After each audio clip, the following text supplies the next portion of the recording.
Okay, everybody. Yes, again, I have a returning guest from my Man Cove days. So it's just really lovely to bring people back on. And this particular lady is very special.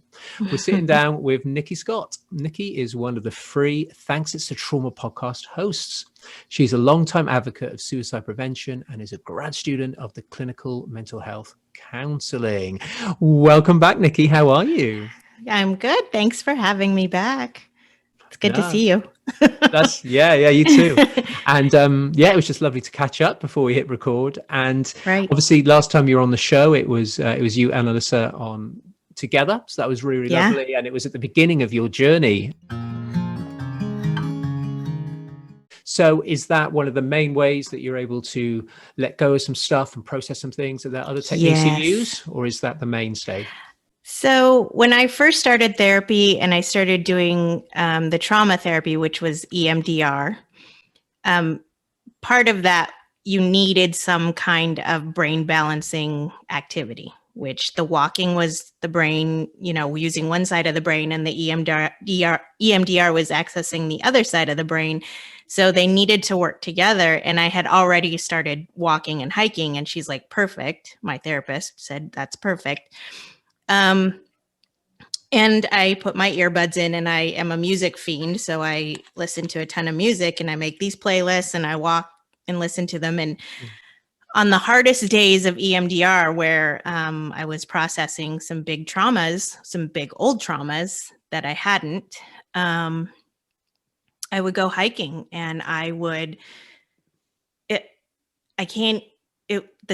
the feeling inside was just so much relived pain that was not processed the first time. And then I'd be listening to a song that would come on that reflected exactly that. And I'd just be hiking and crying, but I needed to do it. And the sun would be setting, and it would be beautiful. And then the inside would feel so awful. But the reflection of this beautiful sunset and this great music, and then feeling such turmoil inside, was like, there is still hope there. You've got to go through this. I've just stayed with them for the last 5 years, and now I'm on a national council with them. And I work solely with survivors of suicide loss. So the people that get left behind, the family members that get left behind after suicide.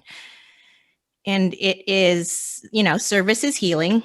And I did step away for a year because I thought, I'm making this my identity, and I need to pull away and figure out, who am I without my mom's suicide. And I did that. And then I came back because I figured it all out. I wouldn't do this work without her. And I need to accept that. And I need to be grateful for it.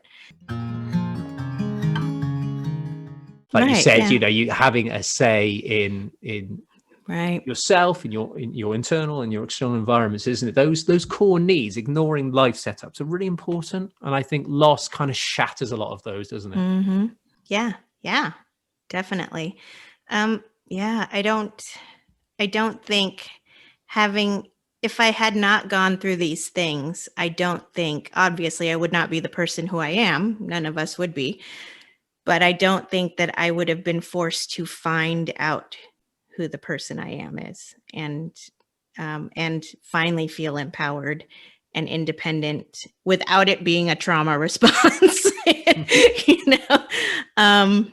and just finding the balance of both things, and pursuing the things that I've always wanted to do. I wouldn't have done any of that. I always found a reason not to do it, whether it's kids or husband, or it's their time to shine and not mine. And, those kinds of things. And again, putting yourself as the martyr or behind everyone else. And I think that I needed this, and I can say at this moment, I am the happiest I have ever been. Yeah, I am grateful for grief and trauma. And that's a weird thing to say, but I am.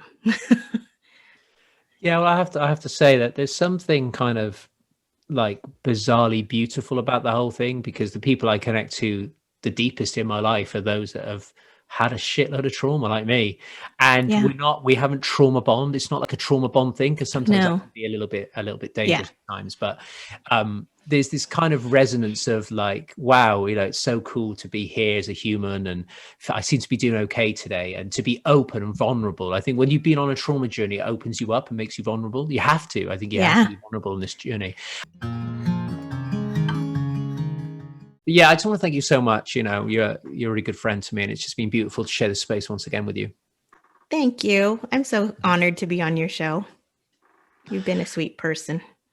Brilliant. Thank you so much. I appreciate that.